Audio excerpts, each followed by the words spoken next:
Alright, everybody, welcome to another week of Game Wisdom Live. This is for the week of August 4th, 2019.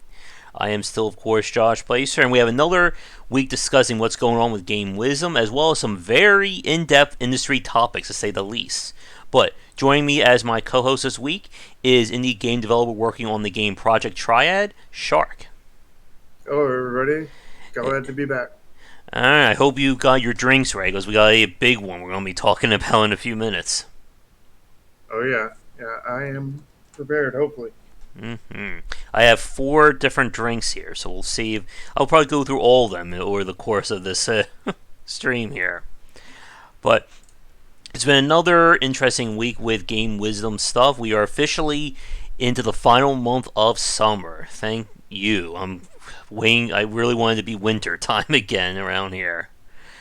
But Yeah.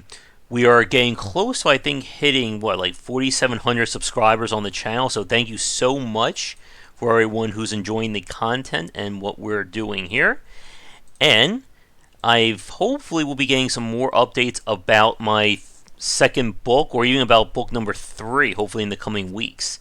I finally turned in the Oh yeah, that's right. I still have to review the final print they sent over for me about the book before it goes into production. So that's another thing on my tab, or on my little to-do list, besides calling these libraries. Again, this is my work summer, which I'm sure you can relate to, Shark. Yeah, somewhat. I mean, like, I have a bit of freedom to work whenever basically I want to, but we got to get work done as soon as possible, kind of thing. Yep. Yep. And these libraries aren't going to call themselves. And with the library system always being like 3+ months, like, kind of ahead, like, basically what I'm doing now is going to set me up for hopefully stuff in the fall or even in the winter season. So, I can't wait. If I wait until September, I may not be dealing with them until maybe January or February, that kind of thing. Let's just hope that we don't get you don't get like 200 of them wanting it all in the same Oh, month. that will happen. I was telling my family, with my luck, it's feast or famine. Nobody wants me, or, hey, 50 libraries want me for the same week in October, kind of thing. Mm-hmm. But hopefully there'll be more good news to report as we get further into this year. But let's get to some of our topics, because again, there's a lot to discuss this week. So the first one I want to talk about, and this will kind of segue into our main one, has to do with the Ooblets developer. I'm sure we were talking about this on the Discord, right? Yeah, we were definitely discussing that, and several people were posting things about it, and some of those things were true, and some of them weren't. Yeah. So for those of you who don't know what's going on, Ooblets is an indie game. I believe it's designed by a husband and wife team. They've been working on it, I don't know how long. I was trying to see if there's anything on their main site. But they originally received funding via Patreon to develop the game. And as of, let me see, when's the date? As of, about 5 days ago, they signed an exclusivity deal with Epic to get the game to finance the rest of development, and of course to put the game out exclusively on the Epic Games Store for 1 year's time. And they've joined, again, other developers such as Rebel Galaxy Outlaws, The Outer Wilds, and probably other ones I'm forgetting off the top of my head right now, as being exclusive to Epic. And they kind of got in the news this week as being targeted as the latest, anti-consumer developer when it comes to trying to release their game. They made a kind of coy, very sarcastic announcement about it that a lot of people are taking it as, them insulting gamers, and, they're against gamers. And again, the usual suspects made videos about this. And there's been, news about them saying certain things or things being made up. And it's just a very lovely discussion. I'm sure you would agree, Shark. Yeah, I actually went and joined their Discord so I could find more information and find out what was lies, what was not. Mm-hmm. I wasn't fully able to research everything because they have a lot of messages on their Discord. Just like ours at this point. No, it's way more than ours. Oh yeah, especially with all the arguing this past week too. Yeah, I mean, I can look at a time frame for like 5 minutes, and there will be like 3, 4 pages worth of scrolling Mm, on their Discord on one channel of their Discord. mm, yeah. And like I said, all the usual suspects that we see in gaming YouTube made videos about it as well. And a lot of them were like calling out the developers, saying they're dicks and other far nastier things, to say the least. Yeah, lots of people have said a lot of things. Mm-hmm. And yeah, again, like this is one of those discussions where I think your opinions on it are probably going to fall on where you're at in terms of your experience of the game industry and game development. And I think people who are predominantly on the consumer side will probably think about this differently than those on the development side. Right. From my point of view, um, I mean, it definitely looks like they made a huge marketing mistake. Mm-hmm. Um, I've read in some places, and I do not know if this is true, but I'm fairly sure it's true. But they can always backwalk it, kind of thing, and just redo it. Is that the original Patreons on their Patreon site? I think most of them, that are not in the high tiers, are not getting keys to the game. Mm-hmm. I think it's only the highest tier, the one, and I don't even know if all of them are getting keys, if any of them are getting keys. But from that right now, it kind of looks like they're screwing over their Patreon to a point they may have not meant to, but that's what it's looking like at the moment. But I haven't confirmed that either way. Mm-hmm. So, I mean, there's definitely stuff I have confirmed that, where one person was worried about getting a key and, wasn't going to get one, even though it was a Patreon supporter. But I don't know the details behind that one specific Mm-hmm. case. Yeah. I'm on their Patreon now, and I can't. Like, I think they have things set to like private. I can't see how much money they're actually pulling in. But I'm looking at the actual goals, or I'm sorry, the rewards for it, and I don't see anything that involves like the game kind of thing. Mm, yeah, that would make sense. Yeah, and I know we were discussing this. Like, it's very weird, I think, to try and develop a game on Patreon. Like, what did you think about that? Well, developing a game on Patreon is both a good thing and a bad thing, and then also a bad thing and a good thing, if that makes any sense. It's it's so there's many different angles to it. There's the angle of getting a game funded that would have never got funded any other way because it would have Mm-hmm. probably never succeeded on Kickstarter, kind of thing. Mm-hmm. But at the same time, it's also a way for certain developers to be super greedy. I mean, like if you're you know charging somebody $5 a month to have access to the latest build of your game and everything. I mean, 4 months and they just made it $20. That's a really hefty game. I mean, that's like, I mean, it took Mm-hmm. 2.5 years to make Chromasia, and it was only $15, Yeah.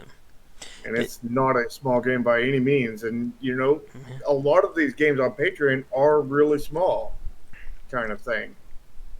Yeah. So And and not to mention, of course, Kickstarter as well. The people who donate $50, $100 are being, the super mega levels. $500, $1,000 plus for games too. yeah, but on those, they are getting more than just a game. I mean, Mm-hmm. they are getting a game, maybe a flight out to meet the Mm-hmm. developers, all kinds of The posters, physical memorabilia. goods, all the crazy stuff like that. and also they directly choose to do that. Yeah. Where where Patreon is kind of like the microtransaction loot box kind of thing of Hmm. it, where where the Kickstarters here, you get to see the final price. You pick whichever package you want. It's almost like the AAA packages of the games, where you get the different special editions. Hmm. Where on Patreon is like the almost like loot box or microtransaction kind of thing, where you're paying. It's only $1 a month or only $5 a month or whatever, and you're like, that's not much money. But then you pay for it for a couple of years, and at this point you paid two, three, four, $500, maybe even a lot Yep. more than that. Maybe even a few $1,000 kind of thing for a game that is not even worth maybe $55 kind of thing Yep. in the end. But at the same time, with Patreon, you're guaranteed to get whatever they say you're going to get, pretty much, because Patreon will take your money back. I'm pretty sure if they Hmm. don't give you what they so you pretty much guaranteed to get the game or your money back if they're promising you a game anyway. Yep. Where And Kickstarter, you're not. yeah. Kickstarter's a gamble. Yep, and especially with a lot of Kickstarter projects, like one of the big things, the fact that with Kickstarter, you're really only getting, unless you do multiple Kickstarters, one investment. Whatever your Kickstarter project was, that's your funding. So if you made 50,000, 100,000, whatever, that's it. But as you said with Patreon, it is a monthly thing. One month you could get $5,000, another month you get 10,000. You go down to 3,000. It all depends on what the people are kind of supporting you with. But And what Patreon themselves are doing. yeah, and when you're trying to develop a game like that, like as we've seen with a lot of Kickstarters, it can lead to those situations where developers get in over their heads in terms of what they promise and what they can deliver, such as the Stonehearth example. Sadly,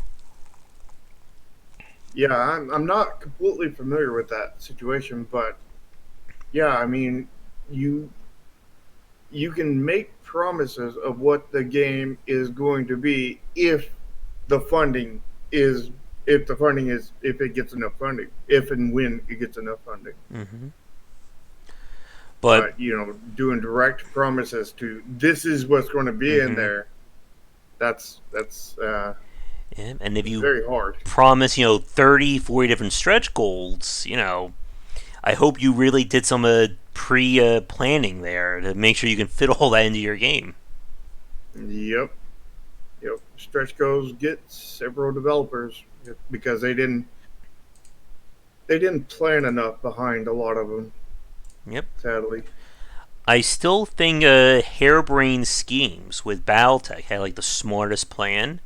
They basically separated their stretch goals into various tiers, and like each tier had like three or four different stretch goals, and they basically budgeted their time per each one. So they knew that if they completed tier one, they would add maybe like 2 to 3 months of development on that. If they completed tier two, that would add so and so. But they never like mix the goals up. Saying we're going to take the super expensive goal and we're going to move it down to tier one to try and get more people interested in it. Yeah, Now, it's oh, it's difficult. I I keep on having people like all throughout my development career say, "Why not do Kickstarter? Why not do Patreon?" mm-hmm, And my answers have been stuff like, my teammate doesn't care for them, at least at this time. Um, and the other one is, why don't you do early access too? And I was like, RPGs don't fit early access. A lot of this stuff doesn't fit early mm-hmm. access.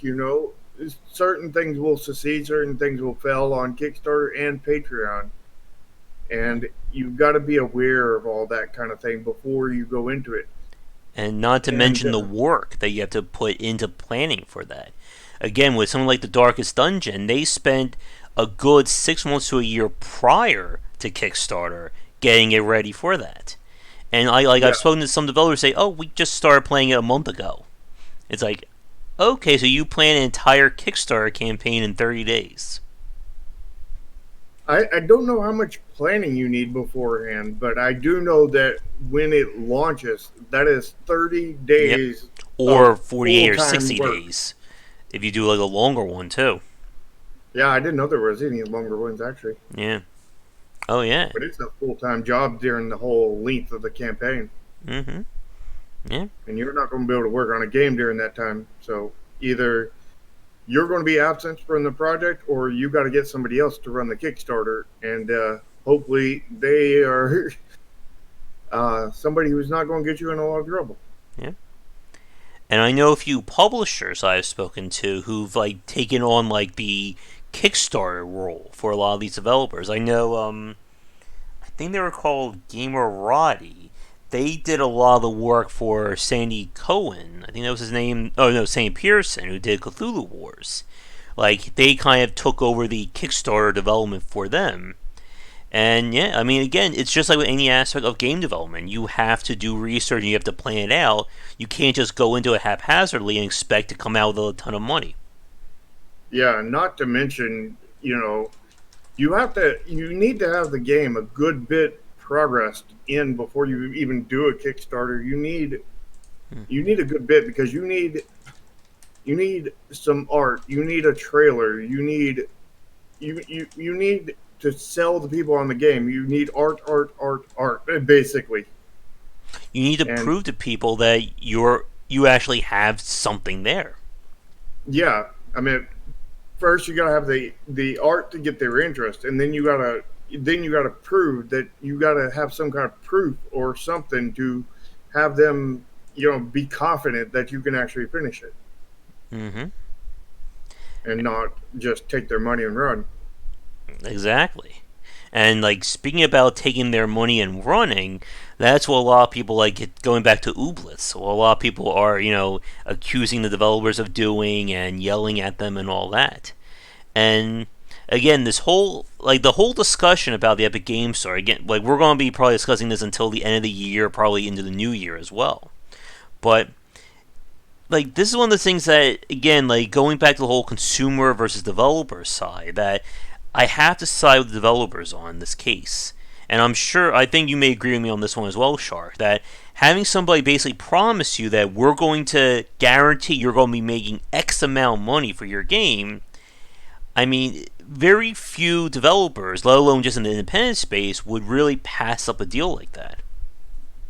Yeah, I mean, it's a hard offer to refuse, kind of thing. That's for sure. I mean, I'm sure there's plenty of people out there that has been able to refuse it, but like Mm-hmm. it's a hard offer to refuse because game development is so risky. Yep. And when it comes to what you said about them taking the money and running, I mean, I can kind of see that to a point because I mean, they made the Patreon, they got a whole bunch of money from it. They aren't promising any keys for it, and then they took the money and went to Epic. So I Mm-hmm. mean, kind of taking the money and running. You know, of course they can always, like I said, they can always backwalk on that and actually give out keys to the Patreons, and I feel like that would be the right thing to Yeah. do. Especially if someone's giving you, $50, $100, anything like that. Yeah, I wouldn't think you would need to back up the $1 Patreons unless they've been $1 for 20 months or whatever. Yeah. But if they've given the price of the game, you should give them a game. I mean, they were supporting you. You shouldn't crap on your fan base because it's gonna come back and get you. Yeah. It doesn't matter if Epic is supporting you and everything. Yeah. You'll have enough to make another game that nobody is going to support you on because nobody's Mm-hmm. going to support Epic on the one that you made the first time, Mm-hmm. kind of thing, because they're going to they're going to have enough of you, and you're going to, if you piss off all your fans, you got nothing. Yeah. And again, as we've said many times over, gamers have very long memories when it comes to Hmm. developers doing shady things. It seems that way in most cases, although it didn't seem to work that way with No Man's Sky for some reason. Yeah, it's still it's going strong. I'm curious. I know we talked about this one a few months ago. What's going to shake up with Phoenix Point as well, who have also kind of like denied and argued about that too.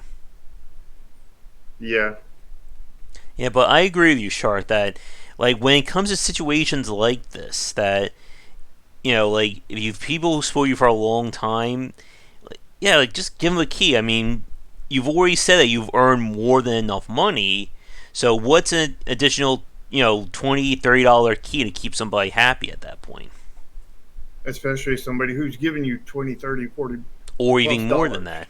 Yeah, Yeah, yeah, like somebody like if they donate like $500 or $1,000, yeah, give them a key. Like buy the key for them and just send it over to them like that. Because they shouldn't even have to buy a key. I mean, they yeah, have, they can get free keys.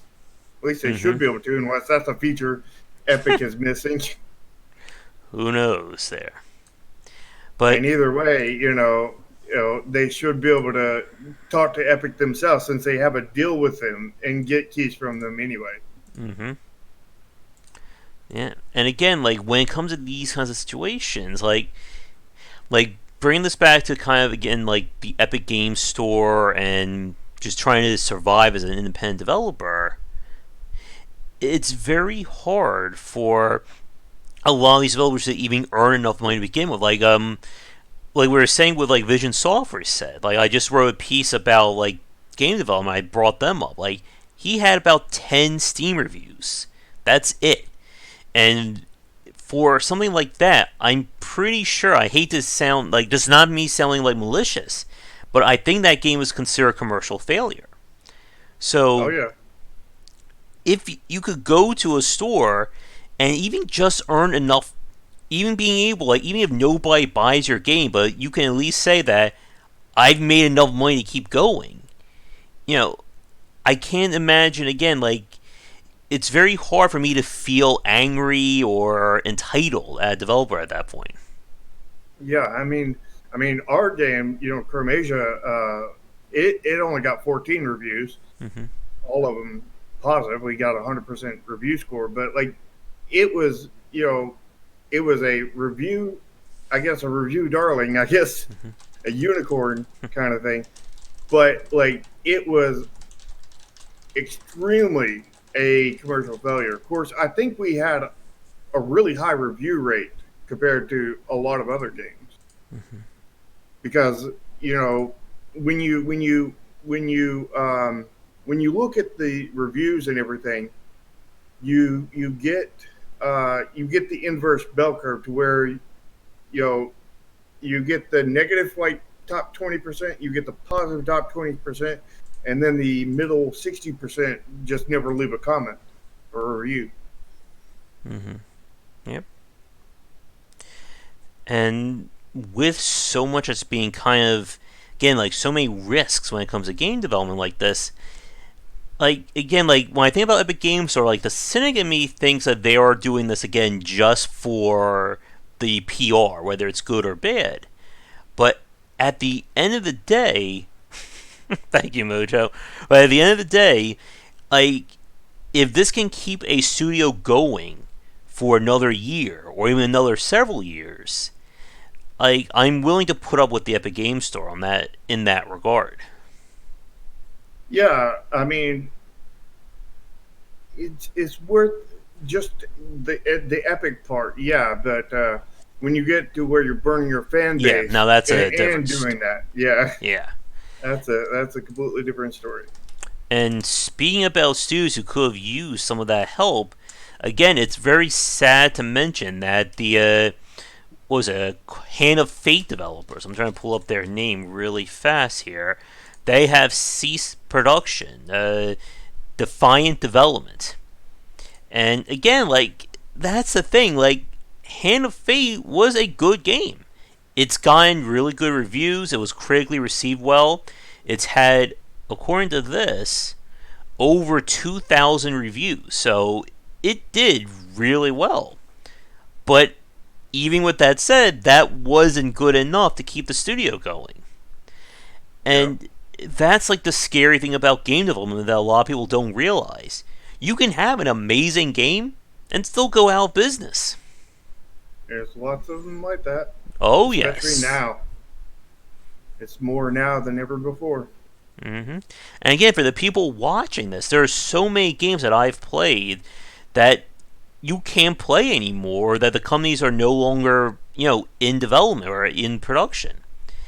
Like And, the game Other Shark made. hmm yeah. What was the name of that? I forget the name. Not Vision Software said. Yeah, that's it. Okay. Yeah. Vision Soft Reset. Now, he actually, and again, for him, like, he got bought by another, like, he got a job at a studio. So, I mean, he kind of had, like, a happy ending there. But that's not normally the case. For a lot of developers, they're banking everything on their game being a success. Yep. Home Although stu- we don't have a guarantee that he's got a happy ending because mm-hmm. some studios are not very good. Yeah. So And this has been like that issue when it comes to long term sustainability in the game industry. And let me check our time here. Yeah, we've been going for about 30 minutes. We'll probably switch over to our main topic. Maybe we'll do our quick weird games now and get that out of the way. But this is what we've been saying about for a lot of these developers who are trying to keep going. That just because you've had that successful hit doesn't mean it's going to be able to keep you long term. Again, like when I think about like developers like Cliff Harris and Jake Burgett, and even I'm going to be talking to Jeff Vogue this week coming up. Like combined, I think they have a good. I think we're up to like 30 to 50 years of experience of being in the industry. We combine all their studios, mm, and again, like unless you are a fan of their respective games, you probably don't know who those three developers are. But for a lot of people, they see the video game industry as just hit makers. Everyone knows Undertale, Stardew Valley, Five Nights at Freddy's. But are those developers still going to be able to be making games in 5 to 10 years' time? That's the big question. don't forget FTL. Oh, yeah. And then you have their next game, Into the Breach, which Into the Breach was, compared to FTL, like a huge failure as of game. I don't know about sales, but as of Let's a see. game, it's a really good game. Don't get me Mm-hmm. wrong. It's a lot harder to get into than FTL though, and in the end, as Mm-hmm. far as I can tell, it's not as nowhere near as good. Huh? Uh, But Here's a comparison for you. FTL as of this time has just about 36,000 reviews on Steam, mm-hmm, and Into the Breach has just under 6,000. mm, yeah, Mm-hmm. Yeah. Well, to Mojo's point there about running like a home studio, I mean, plenty of independent developers kind of work from their home. Again, like I've spoken to developers who they just basically work at their home and they just do like cloud communications and stuff to talk to people. Like they'll have like three different members of their team in three different parts of the world. So there's no way they could come together in a single office like that. yep, that's what we do, Mm-hmm. and it's still brutally expensive It's because still, yeah. Go ahead. you still have to pay people, Mm-hmm. unless they're willing to work for free. Yep. Which I meant, since me and my teammate started this together, basically, me and him both aren't getting paid, but we have to pay everybody else, and that's that's quite expensive. Yeah. And when I spoke with the developers of that Minion Masters game from last night, when they originally started, they were basically sneaking into their, I think it was like a school dorm, and developing the game like sight unseen when they were trying to make it. Yeah, I mean, you Mm, gotta do what you gotta do in these situations. And again, this is why Epic has thrown in such a monkey wrench into game development like that. Because again, like for a lot of developers out there, you know, they're not going to say no. I don't want you to support my game or give me all the funding I need. I'll just make it on my own. Yeah, it's hard. Mm-hmm. It's I mean, but if you do go with Epic Deal, make sure you don't burn your fan base at the same time. Mm-hmm. Make sure you just don't burn your fan base at all. Period. Because if you do, Mm-hmm. Epic may support you for one more game, but none of your fans will, and you're going to go out of business. Mm-hmm. Mm-hmm. Hold on 1 second. My light went out there. There we I go. just seen it. Got a strobe light going on over there. Yeah. But yeah, and again, like when it comes to Epic like that, it's going to be very tough. It's going to be very interesting to see what's going to happen for whatever their next games are going to be. And again, like fans are going to keep you going like that, but if Unless you you burn piss them. them off, then that's a different story. Yep. Mm-hmm. And like we said, gamers tend to have long memories when it comes to some of this, especially with YouTube these days, and that kind of perpetual negative Outrage. press coverage. Yep. And they say it takes 10 good things to wipe your memory of one bad thing. Mm-hmm. And we could certainly talk about kind of like people's thoughts, like the whole YouTube side of things, but that's a topic in of itself. Let's Hmm. see. Anything else about the Epic Games Store Ooblets on your end, Shark?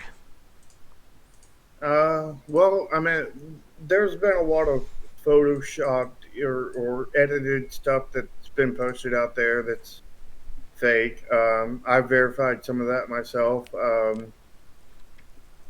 I've looked through their Discord and everything, and I see several references that people are saying that are insulting their fan base and this, that, and the other, but actual replies from the developer that I can see, I don't see any of them, and I do see plenty of deleted comments, but the bot actually shows the comment that was deleted, kind of thing, Mm-hmm. and and I've seen multiple times where he said that the developer said that he's trying to not ban anybody, but they will Mm-hmm. if it gets bad enough to come to that kind of thing. So I mean, like on the Discord, it seems like he's, at least as far as I can tell, straight up legit. But the whole not offering keys thing to his patrons, and the very snarky press release he put out that was that could be very easily taken up the wrong way, And that's or what a you lot of know these YouTubers are, posting screen caps of. yeah, I mean, that was a very, very poor marketing choice.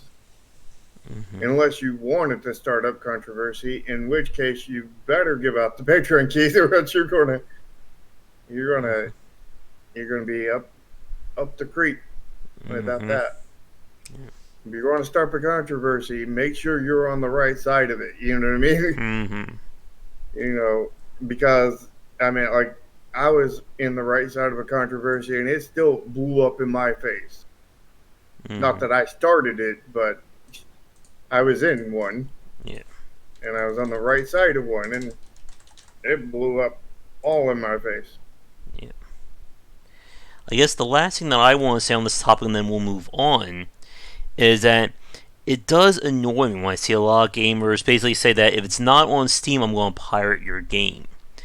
And like that's the kind of stuff that I just really hate to see. And again, it shows that lack of understanding about game development.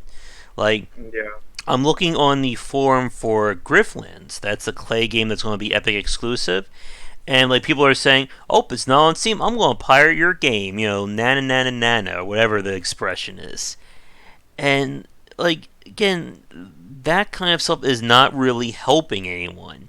Because if you're pirating their game, you're hurting their sales, which means they're less likely to come back to Steam. Yeah.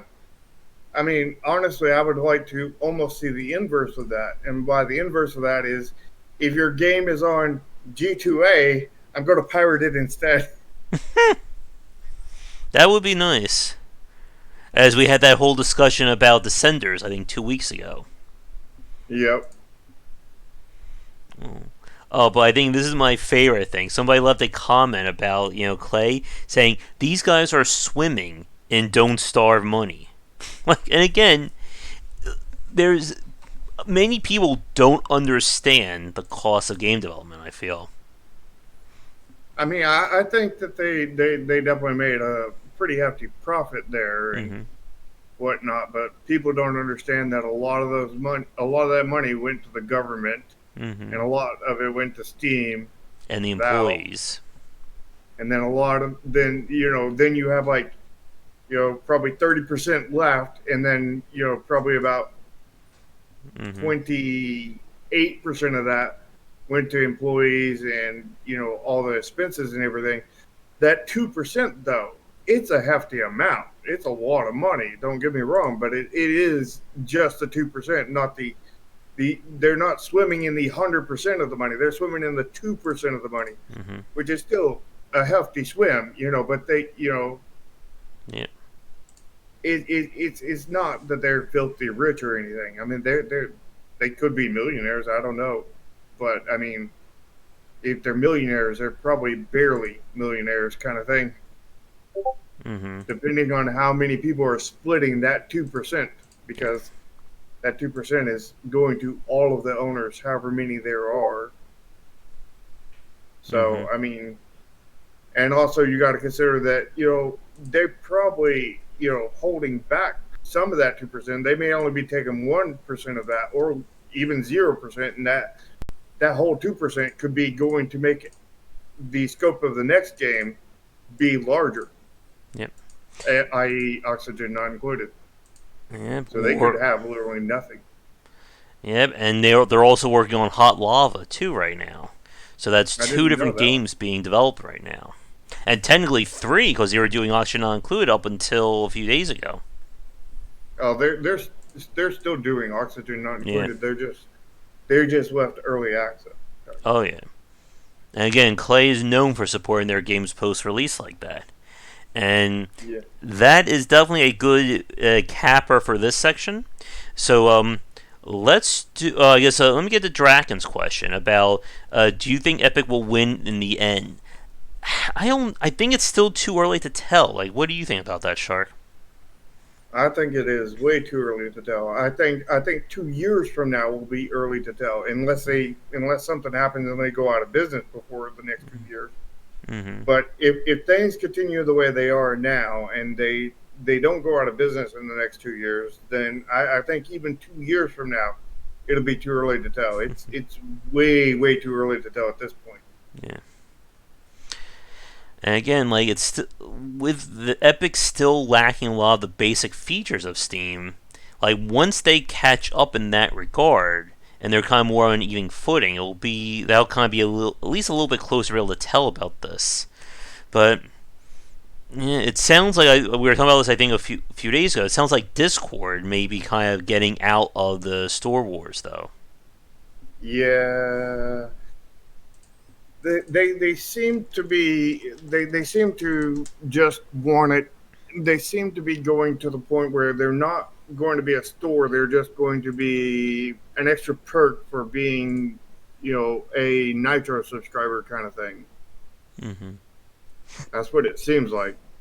They could change that, and I hope they do, because it would be it was a really nice fresh of breath air with them in there. Mm-hmm. I heard they're doing cloud saves on Epic, but I don't know if that's in yet or if they just added. All right. But I think with that, we'll do just a very quick weird games for this week, and then we'll get to our main topic. Because again, this one could be at least easily an hour. So let me come over here. There we go. So let's see what is on deck this week, and we will keep it to just the week, so we can stay at least somewhat on topic. Some beers for a developer. What the heck was that? Okay. Let's see. Red Dead 8 feet? Is this a what?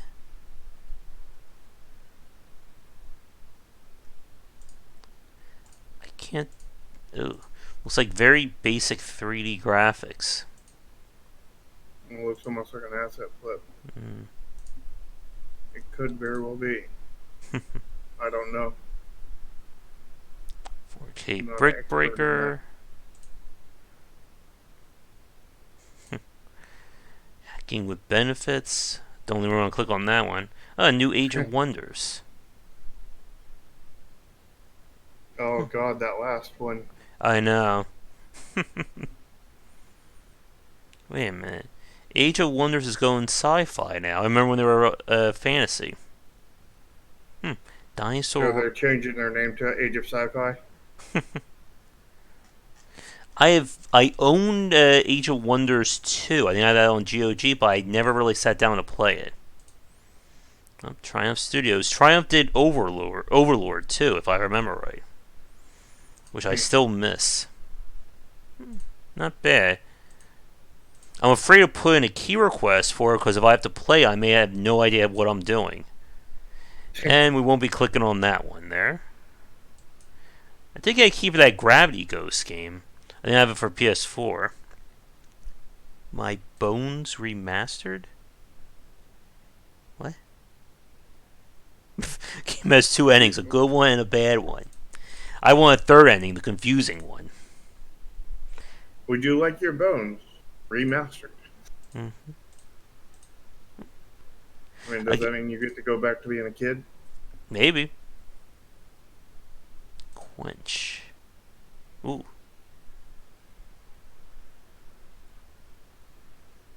What? Looks like a. The graphics, that paper craft style always reminds me of that typing game, Epistory. Which I think I'm like one of the few people who played. Damsel. Doesn't seem like too many games being released this week. Outside of the hentai related ones. Another Wonder Boy? Remix. Mm. Is that from the same developer or is that somebody else? Let's see. It's from another different developer. Yeah, How many developers are remaking a Wonder Boy game? Why does that look like Adventure Island? They probably don't have the assets for it, or the license for it. So they'll, and if that's the case, they'll be shut down at some point. Likely to be anyway. Wait a minute. Wait, It does look like Adventure Island. Yeah. Did Adventure Island have like no relation to Wonder Boy, right? I don't think so. Because this is looking exactly like Adventure Island. Mm-hmm. That is Maybe odd. the developers didn't realize that the game they were taking the license for was under a different name. Huh. Well, there's that clown game again. Which more leads me into the fact that they probably don't have a legit license for it. Total War's getting into some DLC. I still haven't played it yet. I just never got into the Total War franchise. What about you? No, I've never gotten into it. Hmm. The Portal Dimension. I'm kind of afraid to click on that one, but like, it has potential. Well, I'm gonna get flagged. Let's see. Oh no, we're good. Good. You slid one from this. My expectations went down way low when did I have seen the first screenshot. Yeah. Roguelite. Okay. Wait. They haven't set up joystick controls yet. Okay. I don't think we're going to click on that one. And this one is raising some major warning signs. Especially when there's an AO rating right there. Yep. Alright. Almost done for the week. Oh, yes. Let's click on that one right there. Oh, my. Is this supposed to be like a ripoff of Gradius? Maybe. Celsius. I mean, what's wrong with Fahrenheit? I mean, Let's see. Yeah, that may be a little too confusing. YouTubers tests. What is this? sounds like a train wreck. Oh, good. Knowledge of the history of the biggest video hosting. Ooh, 73 questions. Oh, good. I thought it was going to be a short game, but there's 73 questions that you get to answer. Oh, God. Ugh. I don't think I'm going to be on that list there. Who is this guy? Who the hell is him? Well, I mean, you'd be like the tiebreaker question at the end. Do you know who this one is? Yeah. No one will know. What the heck is this? VR. Okay. I don't know. These colors like they would be very obnoxious on your eyes, though. Yeah. Hmm. I've never used VR, but I do get that kind of sense. Yeah. Alright, and that Call of Honor. Okay. Walk Among Zombies. Rogueverse. Let's see. Oh. That may be a little too old school for me. Yeah. It didn't look old school from the thumbnail, but Mm-mm. it looks that way when you get in there. Alright. But let's head back because we're going to be spending some time on this one. So our main topic for the evening, we'll spend probably, I'm going to say easily 40 minutes to an hour on this one, is going to be discussing the idea of abandoning video games. And this is something that has definitely taken on new definition this decade. Now, when we used to consider the term quote-unquote abandonware, that used to refer to if a game is in development and the studio closes, they run out of money for whatever reason, the game doesn't get finished, and it's just kind of left in purgatory. Some people, maybe like years later, could find the assets and kind of put that up on the internet. We've seen this a few times with past games. But in recent year, the term abandon has been used to define any game that a developer stops working on after release. And if you look on early access or many Steam forum pages, you'll see people saying, is this game abandoned? No update after a month? Abandoned. And stuff like that. And yeah, or even games that are still in early access or still being worked on that doesn't have monthly updates. I mean, Clay only has an update once every 3 months or so. I mean, you know, there's lots of games that do not update every month, but they have regular updates kind of thing, and they get labeled as abandonware. Yep. Games that are actually finished, get labeled as abandonware. Oh yeah.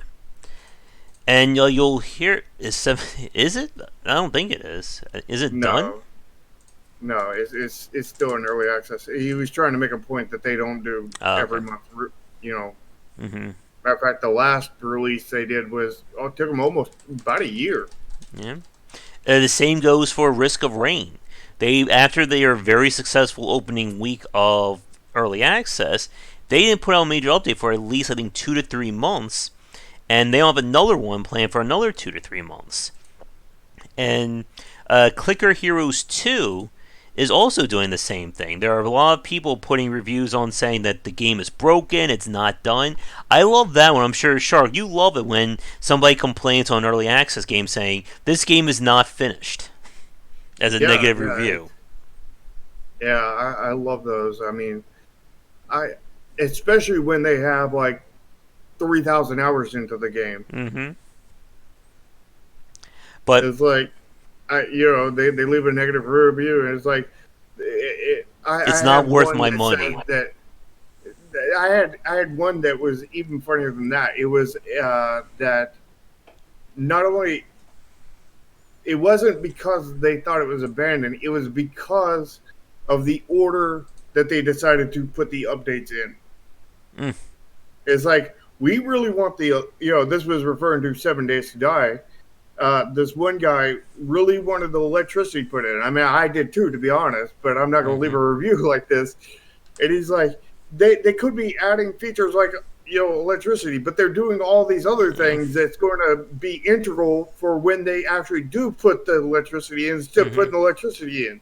It's like, oh, really? And you got what 3,000-4,000 hours into the game? hmm Negative review, because they're not doing it in the order you want. Yep. Somebody's leaving a complaint on Clicker Heroes 2 right now saying the game is just like No Man's Sky. Yeah, exactly. The early access game is the exact same way as No Man's Sky's release. Yeah, Ugh, every game's like No Man's Sky nowadays. exactly. And again, as we all know, multiplayer only takes a weekend to develop.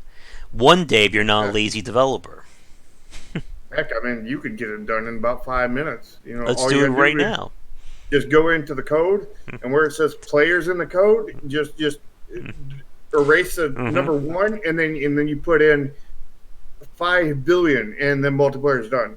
That's all you gotta You do. just gotta wait for it to export. You just gotta wait for the export button to finish. Yeah, that can take a while depending on the game. No, exactly. But when it comes to this topic of abandoning video games, there's basically, I think, two key areas of this discussion. The first, I think we'll start with the games as a service one, because I think that's one will probably be the easiest one to talk about. And we'll talk about later about post-release support on games. So Hmm. when it comes to any kind of live service game, it always will require constant content in it. Oh yeah, like Age of Empires Online. But uh, live service kind of became the buzz for a lot of developers, especially over this decade with the rise of free to play and mobile based gameplay. And for these titles, you can't really let go. You can't really go without content for too long because the They don't have gameplay very much to begin with. exactly the gameplay loops aren't really involved enough without having that influx of new people or in terms of new stuff to do. This is what we see, especially with the battle royale genre. With, of course, right now probably the big three would be PUBG, Fortnite, and Apex Legends. And this is again like getting back to this whole discussion about abandonware. How many people put up videos and pieces on Apex Legends saying that the game was abandoned because they didn't release an update, 1 month after the game came out? Too many, probably. Yep. And of course, Fortnite was releasing updates every week, and now they went to every 2 weeks. I hate to see how many people are posting them as being abandoned. Mm. Oh, I hope there's somebody posting that on like Epics or like a Fortnite forum. There hasn't been an update in 7 days. Is this game abandoned? But when it comes to live service, like for any one of these games that you're expecting people to keep playing for months and years on end, you're kind of locking yourself into that continued development. And this is very hard, I think, for a lot of developers to realize. And this is a question I want to ask you, Shark, since you are developing Project Triad around, again, like a games as a service model. That do you think these games can reasonably last indefinitely? Hearthstone, when did Hearthstone come out originally? Don't know exactly. According It's been a while. according to Wikipedia, they came out March of 2014. So that's correct. It's been 5 years of work on that game. And again, World of Warcraft has been out for, I think, 15 plus years and probably longer than that in development. And again, there's this idea from a lot of people that these games should be able to just keep making money until, the sun burns out and stuff like that. But I don't know. Like, I don't see these games as being able to last that long. And I want to talk about, remind me, Charlie, if I forget this, about the idea of preserving these games as well. Like, probably as the last part of this discussion. But, Yeah. like, The way I see it is the games in most cases they can't last forever. I mean, they could be like you talk about uh, uh, preserved mm-hmm. potentially for the rest of their life, but they can't last for a lifetime. They will eventually fall off. Like what's that one like MMO game that still is exists today, but is very small numbers. Came out around the same time World of Warcraft. Not Second Life. No, EVE Online, EverQuest, I think it was EverQuest or Lord of the something that Rings started with S. Online. There's a lot of smaller ones that kind of made that free to play and transition that are still around. Wasn't there one that started with the S? Probably. I can't remember what it was, but I know there. I don't have a. I can't think of the name of the example, but basically one of them. I know one of them. Like they're still online. They haven't had an update, in, as far as I know, for basically forever. But it's still online, still going, still Mm-hmm. making money. But the money it's making is No, not so, very much, I'm sure. mm-hmm. So like they're you know and basically the only people who play it are like diehard fans, and basically the diehard fans, from my understanding, just keep on buying stuff, keep on spending just to keep the game online or Mm-hmm. something along that lines, because the developers don't have any other reason to keep it online other than it's at least breaking even Yep. kind of thing. And I mean, if there's no more updates, they don't have to spend no money, Mm-hmm. development wise on it. Yeah. Uh, they just have to spend money to keep the servers up and all that. Yeah. And like, I'm trying to think of some other examples of that.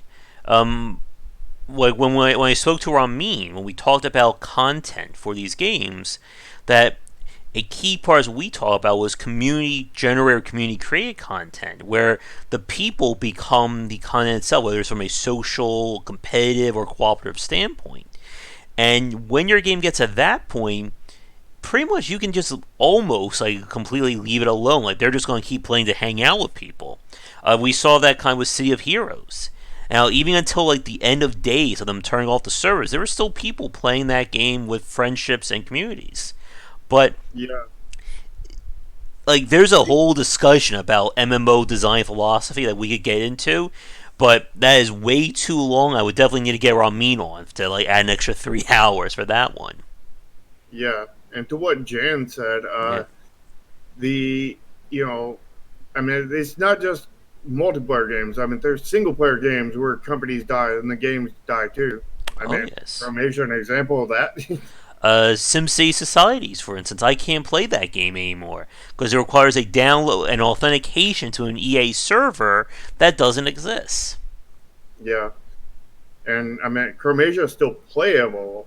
It just only if you've already bought it, kind of thing. And Mm-hmm. if you don't own it already, it's dead. Yep.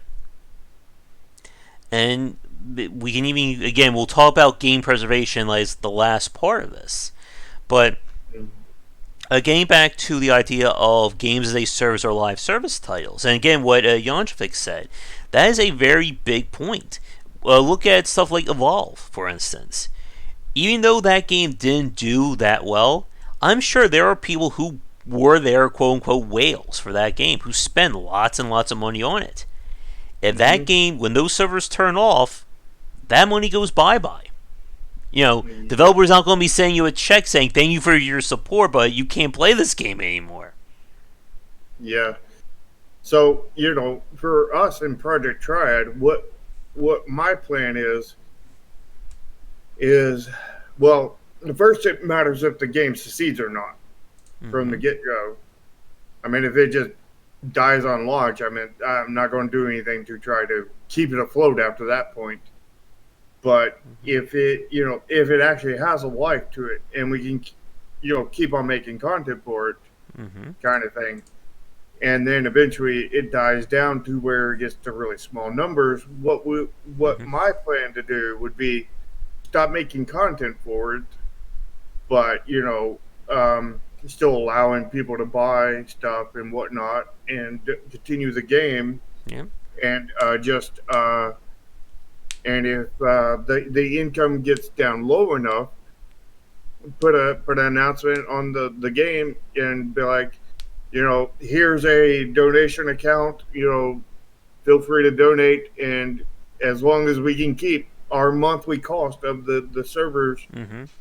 paid for, we'll leave the game up, kind of thing. Yeah. And the instant nobody, you know, pays for the servers, the game dies at that point. But Yeah. at that point, the numbers would be ridiculously Yeah. low, or just nobody wants to donate at all. Mm-hmm. And But it, that would be their choice. yeah. And like with that kind of long-term development like that, it can't like for these multiplayer-based games. Like when it gets at that low of a number, it becomes very like this actually goes back to what we were saying in the last part about the cost of game development. Many people will say, "Oh, you had 500,000 subscribers for let's say 5 years, and 15, 20 years later, now you're turning off the game. Where'd all that money go?" But yeah, it can become very costly to keep supporting these games, and we've talked about this before. I won't get to Malwinia's point in a second, but we've talked about this before with kind of the roll the dice that occurs with these games as a service titles. Like in many cases, you have to be thinking about content 6 months to a year plus down the line, and you don't even know that game's going to be successful 6 months to a year down the line.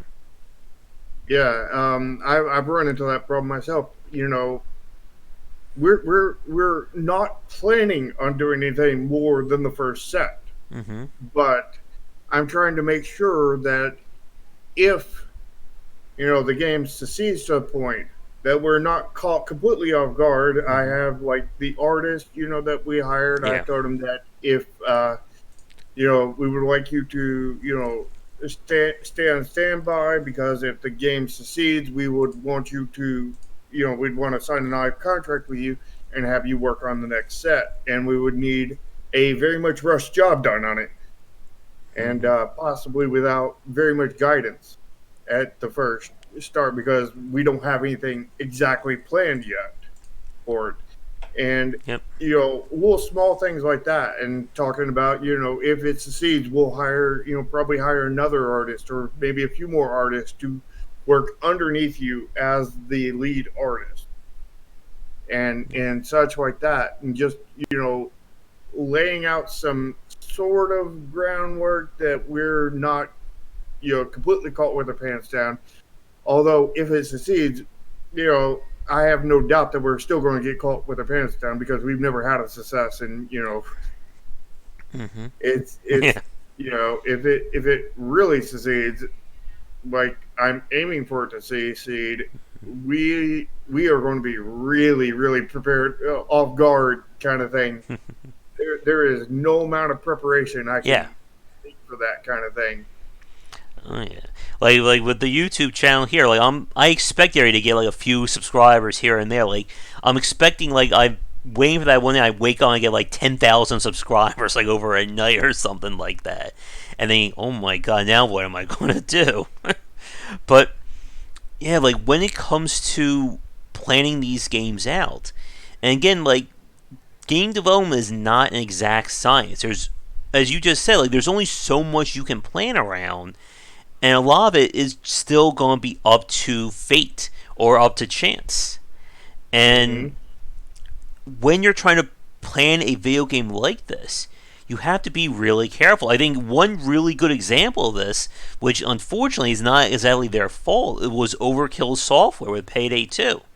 Payday 2 was originally released, and I wish I'd come up with these examples beforehand so I can look it up, but Payday 2 came out, I want to say 2013. But let me get the exact date here. Hopefully it shows up.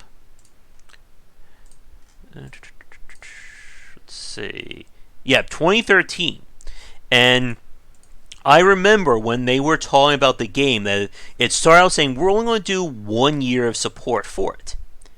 The game got so positive it turned into 3 years of support. And then they kept going after that. And pretty much like that game was earning them money. But then all these shady stuff started to come out about Starbreeze. And then the failure of that World War II, the Raid game, which I'm pretty sure nobody watching this ever played, or probably even knows what I'm talking about with that one. And it's sounding like the Payday franchise may be dead due to issues that have nothing to do with them.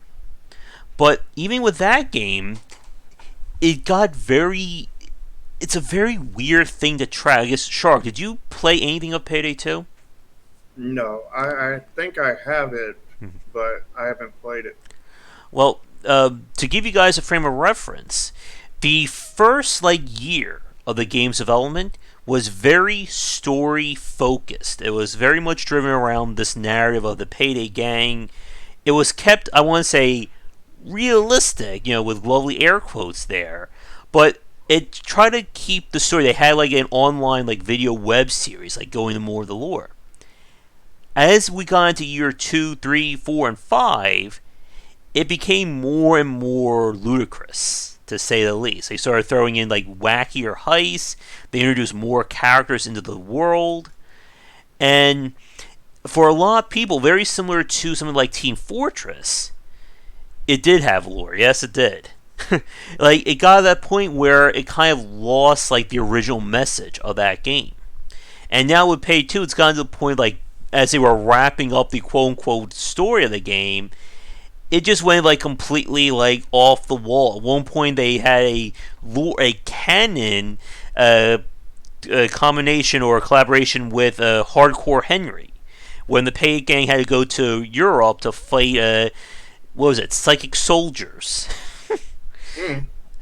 And now they have flamethrowers and Gatling guns, and they even moved away from the idea of having multi-day heists, which that was one of their big push for the first year of the game. And then they just couldn't figure out a way of getting it to work. So even to this day, although I haven't played in a while, they have the listing that says it can be a 7-day heist.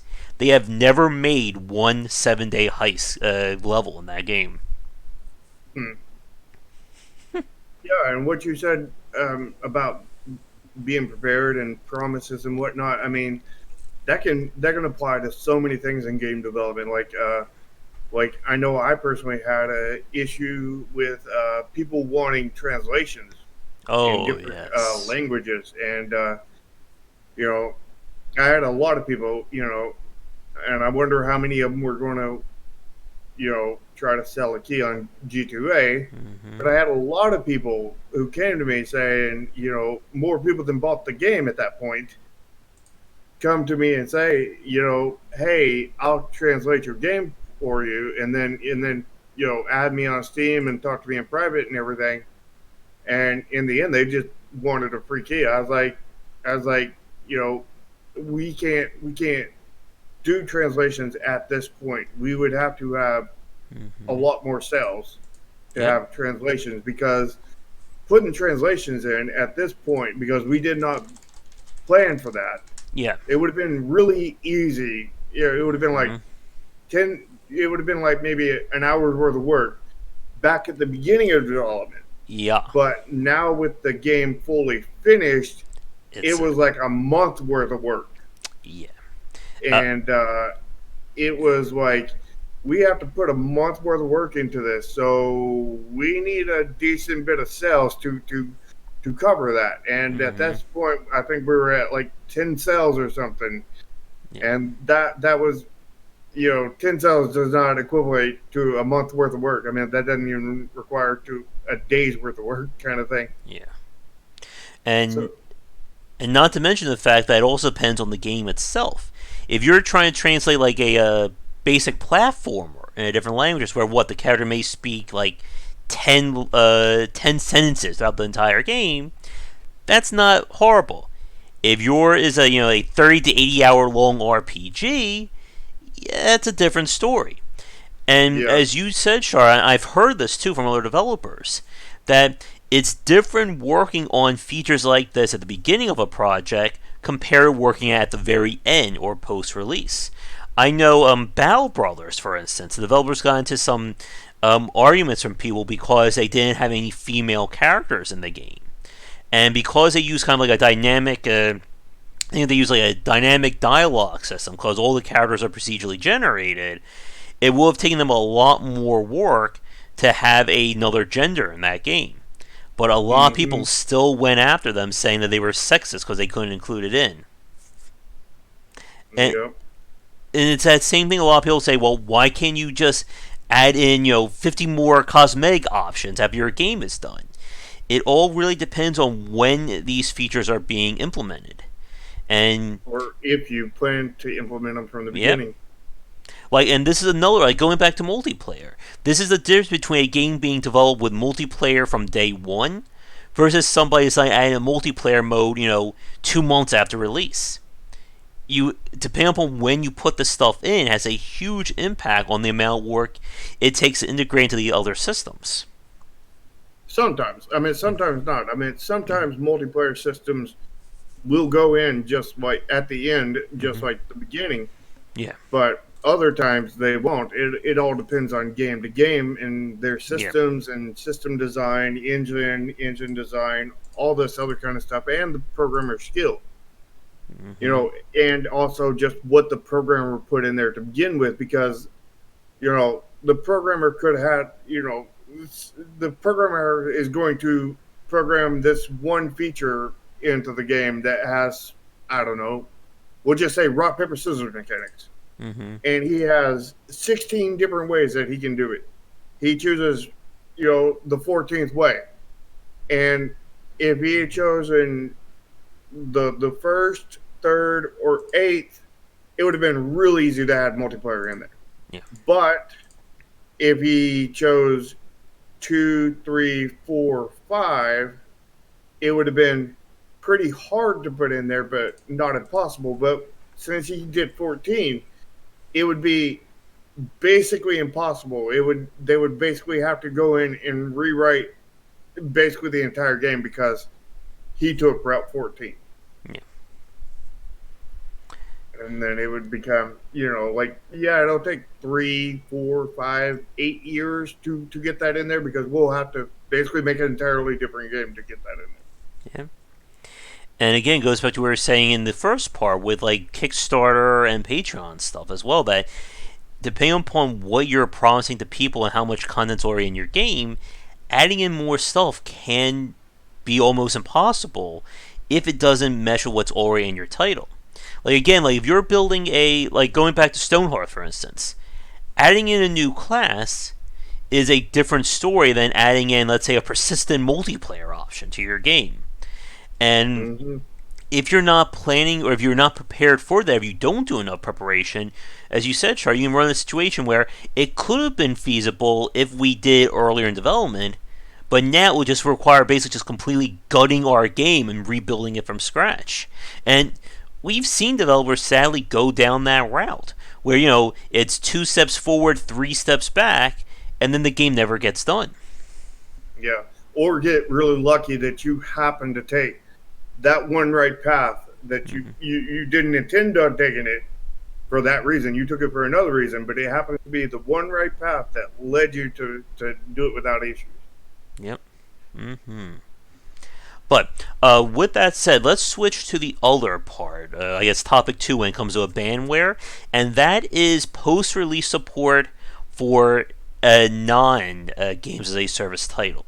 Oh wait, before we do that, I want to touch on Malwini's point from earlier about being able to preserve a game that is built on multiplayer, because that's a very tough one to do there. As we said, even if you do maintain those servers or keep those games going, if let's say you need 5 people to play a game and you can't find them, you know, how are you going to play that game? Like that Radical Heights game or Lawbreakers, which I think Lawbreakers at the time had like 20 people playing the game worldwide. Yeah, it's very hard. I mean, that's kind of the reason why I talked about, on Project Triad about, Hmm. if you put the donation up there to a certain point, by the time you stop getting that, I mean, by the time you even get to that point, the matchmaking time is going to be insanely long, and that's going to be driving people away. Hmm. Yep. And it's just a question on how long they're willing to deal with it, kind of thing, just to keep on playing. And I mean, the same thing goes with browser games. The ones that have bad models and the ones that don't. Like they often you see a lot of them. Hmm. They'll release a game, and this is server one, this is server two. All the way up. And they release a server every week or so, or every 2 weeks, or something like that. And then eventually it gets to where each server, all the old servers only have, they had like 15, 20,000 people in them, but now if you don't count the dead accounts and everything, they have 50 or less, Yep. kind of thing. And you they take those, and then they do server merges where they combine, like, 8 or 10 servers Yep. into one, and then that goes until that dies out, and then they do that with a bunch of them, and then now, like, two mergers later, and you got 200 servers all into one place, and then that one dies. Hmm. Yep. And again, if these games are built, like requiring players, what do you do? Like again, many MMOs feature, 30, 50, or 100 plus character raids in them, especially a lot of the classic MMOs that came out during the last decade. What happens if you can't get enough people to do those raids? You think developers are going to be spending time to repatch or rebalance them? Yeah, I mean, the real I mean, this isn't a solution to every game. I mean, it's a solution to our game in particular. Project Triad Mm-hmm. is, there are potentially solutions for some games where ours has, a thing that we don't want to use, but it is kind of a fallback thing for our launch, and that's, AI players. And where if you get over a certain amount of wait time, it'll queue you up with the AI player so you can play Mm-hmm. instead of waiting 30 minutes for a match game, and then you get this match and you don't realize it, and then you get back to the game and you're like, oh crap, I had a match here. Crap, Yeah. waited 30 minutes for that, and then I wasn't here when I finally got it. Mm. So, like, I mean, with that, like, I mean, we can infinitely do that kind of thing, but I mean, that sort of turns it into a single player game to a point at that Yeah. point. But Mm-hmm. I mean, with like MMOs where you got to walk around and everything, I mean, you might be able to get an AI to do that to a limited point, Mm-hmm. But but I mean, and eh, and like this will be the last point about games as a service titles like this is that what we've seen is that they either succeed really well or they fail spectacularly. Like it's very rare to see. Well, maybe we could count stuff like the Secret World, Lord of the Rings Online, those titles that kind of they've managed to succeed without being massive, massive successes. But to the consumer's eye, they basically see that this game is dying. It's already dead. Let's not even bother looking at it anymore. yeah, But I think with that, let's move on to the second topic, and then we'll get to the last one. And this is the one that I think is a little bit more poignant, probably a little harder to talk about. And that is the continued expectation of content after a game is released. Hold on one second. And this is something that a lot of indie developers are running into, where they'll release a game, and that's it, and people still demand more content, or they will say that, oh, this game's at 1.0, it's already dead. That kind of thing. yeah. This is a really tough one because the fact is it all depends on many things. One is the quality of their 1.0 kind of thing, Mm-hmm. where I have seen 1.0s that were worse than the early alphas. KSP being one of those. Mm-hmm. KSP 1.0 was horrible, and point 0.9 was way better, and that came with a price increase too. But they kept on going. I mean, they're on what, two something now, I think. Mm-hmm. But the you know, but if you have a really solid, like actually complete game at 1.0, I mean, you shouldn't be bound to keep on making content Yeah. for it. I mean, if you did, then there's no point in actually making full games. I mean, every game at that point would need to be an early access game. Mm-hmm. I mean, does everybody want games to be an early access game? Every game is an early access game. I mean, at that point, we need to just get rid of the early access and just call them games at that point. They're all just games. Yep. They're all early access. I mean, if they're all early access, why does there need to be a special, deviate, a special name for them? They're just games at that point. Yep. And I've seen developers get raked over the coals for this. Developer behind the roguelike Mid Boss, for instance, that they finished the game and people demand more content, and they said no, we're done with it, and they got negative reviews from people saying this game is dead because it's at 1.0. The same goes for Battle Brawlers, where people demanded DLC and they didn't want to do it. The game got heavily downvoted and they were kind of conscripted into making more DLC for it. I mean, there's nothing wrong with adding DLC. Mm-hmm. I mean that can be a very profitable for the developer, but I could see, I know personally, the kind of burnout you can have after working on a game and not want to see it for a while. I mean, I haven't even played my own game, Chromatia, yet, Mm-hmm. outside of testing and stuff. I did plenty of that. I put 500 plus hours in there. Part of the reason why I don't want to see it anymore, especially since it was in a super broken and buggy state at that moment. And only like the first 5 stages were in. And it was nowhere near as polished or anything. There was hardly anything there, and like 500 hours in that, and it's like, and then after that, then I have to work on the assets and see them every single day, all day, and it's like I just don't want to see it anymore. I've gotten to the point where I'm interested in playing it now. I want to play it, but with the remake on the cusp kind of thing, or coming in the future, it's like, do I want to play it now? Because I'm going to have to play it when I test it. I do want to play it because I'm to the point where I want to play it, but like, you know, I'm going to have to do a bunch of testing too. So Shark is never going to play his own game. It's kind of like that. It's a Twilight Zone episode right there. There's that ironic twist there. yeah, it's. I'm definitely going to play it at some point. I want to play it now, but I'm just a bit wary about playing it.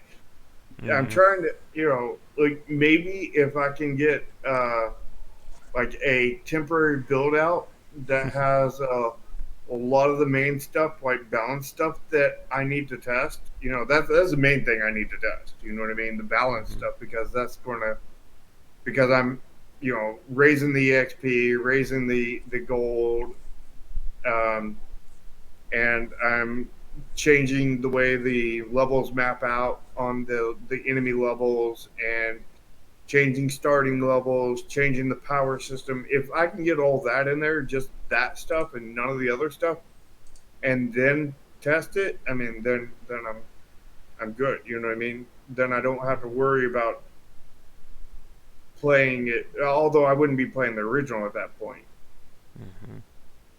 Yep. but it's just this worry that's like, I don't want to burn myself out anymore. Mm-hmm. Yeah. And like speaking about burning out on game design, that is a very big point that a lot of people don't think about. Again, when you're developing a game for a year, 3 years, 5 years, whatever, that is your focus for that entire amount of time. And how many people want to say, I just spent 5 years making this game, let's spend another 2 years working on it after that. And Hmm. many indie developers, again, put everything they have into that initial release, and then they want to go do something else. Um, Again, we mentioned Clay earlier in the podcast. Like, each one of Clay's games is fundamentally a completely different game in terms of its design. And that is for good and for ill. It's good by the very fact that it means that you're working on something fresh. But for a lot of developers out there, when you're switching genres or designs, you're basically kind of starting back at zero again.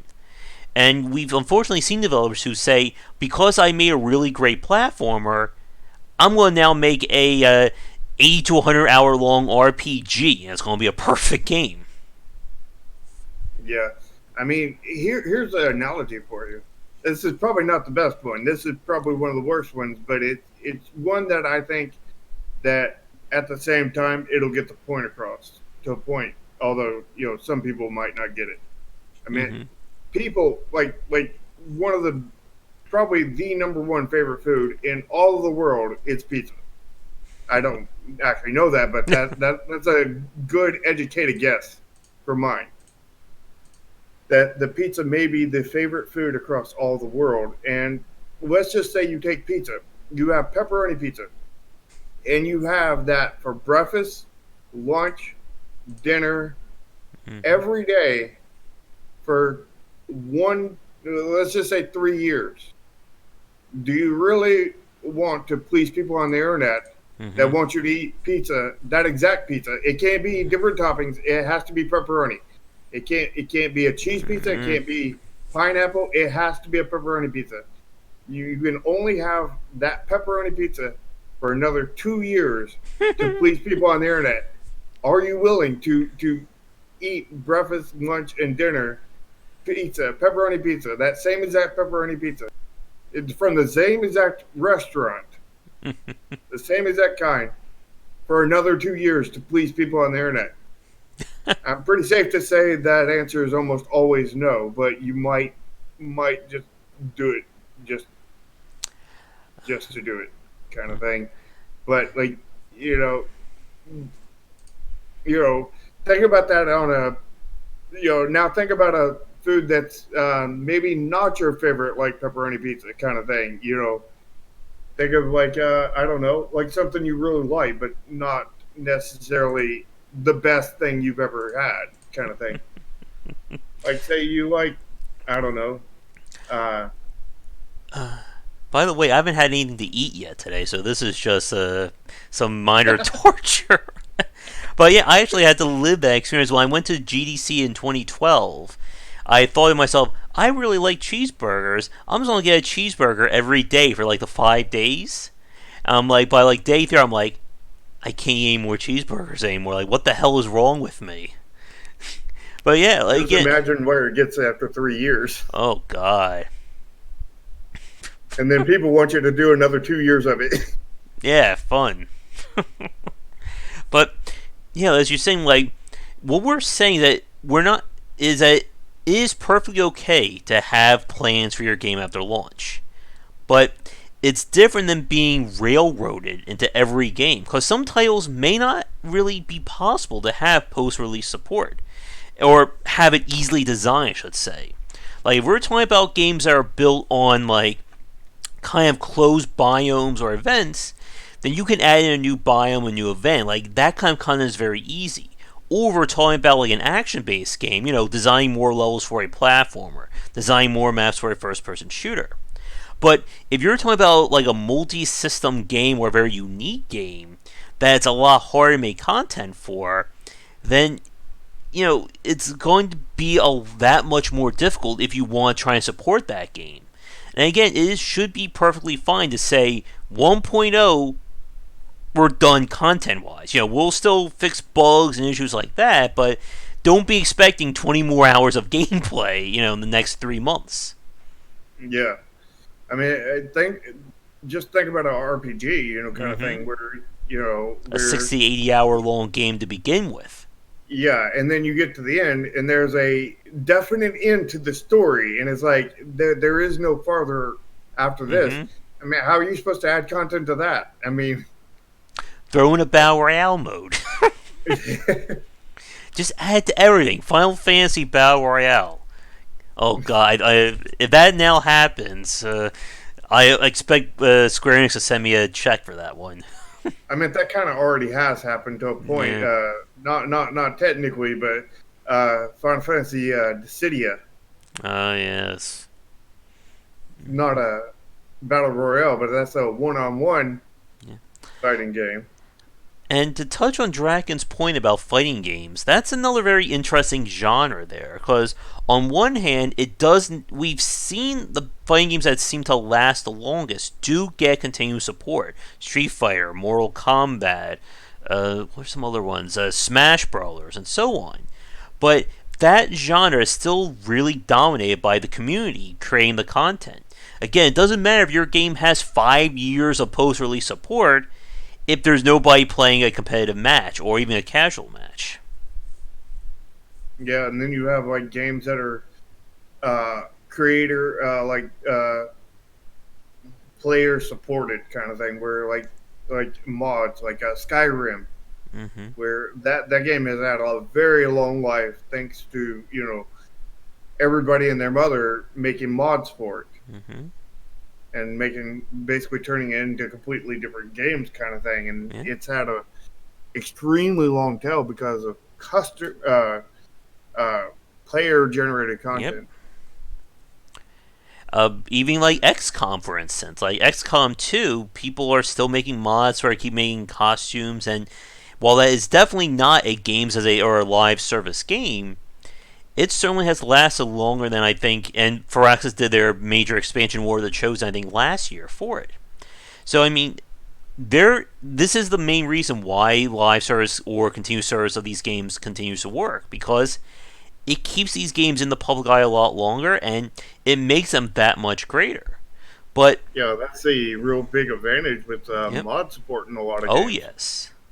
Again, like Auction Not Included has mod support. I am very certain that there are going to be people developing stuff for that game for years to come, even beyond Yep. anything Clay was going to do for it.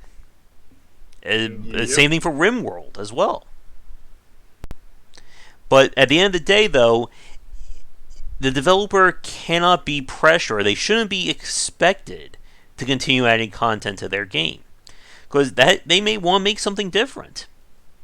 Well, I mean, they can in certain Yeah, situations, like multiplayer only, like Project Riot kind of yeah. thing. Like yeah, again, like if your game is built from the ground up to be live service, then yeah, you're gonna be expected to keep putting out content. But if we're just talking about like a single player or a linear title, there's only so much you can do in that. And I guess like this is the final point I want to throw at you, Shark, and then we'll move on to our final part for our discussion. Like there have been single player games or games that have some replayability to them that I am dismayed that we didn't see more content added to them. Duskers being a really good example of that one. That was a game by Tim Keenan.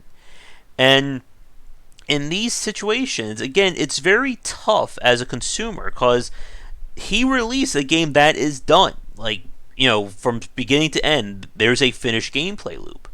But there is always that, I think there's always that desire to see more added to your favorite game. So again, it's very simple. If it's a game you like and there's more content, then there's more to love.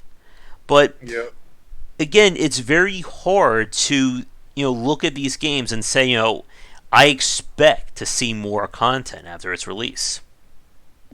I mean, that's just greed right there. Yeah, It's like I already paid for this game. I give already me got my more, money's worth out of the game, but you know what? Give me more for free. or even just more for a DLC. Because again, there's a lot of people who hate when they see post-release support like that. Earlier, we mentioned, of course, everyone's thoughts on multiplayer. Don't forget people who say, "Oh, you should just release months of DLC for free because I bought your game."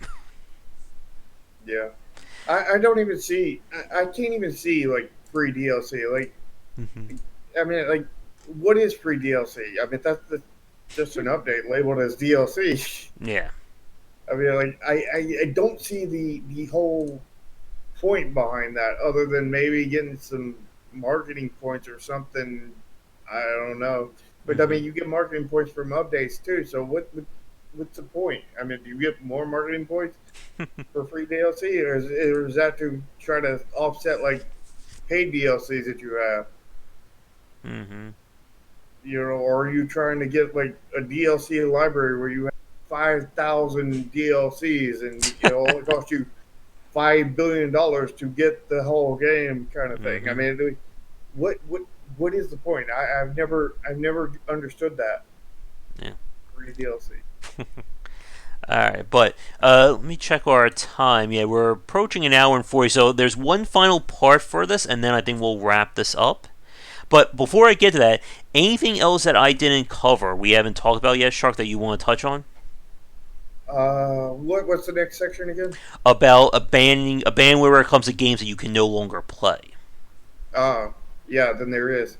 Hmm. We already hit on the early access stuff. I mean, we slightly hit on the reviews and the review system um, kind of thing, but I don't think we did all that much in there. I mean, there has been a lot of people that have, you know, again, we talked about this part, you know, demanding more content and everything, but like, you know, and we talked about the reverse bell curve, inverse bell curve. Well, that bottom 20%, they sometimes can get rather nasty and Hmm. stuff in reviews, and you know, make a lot of YouTube videos about it and all that kind of thing. You know what I mean? Hmm.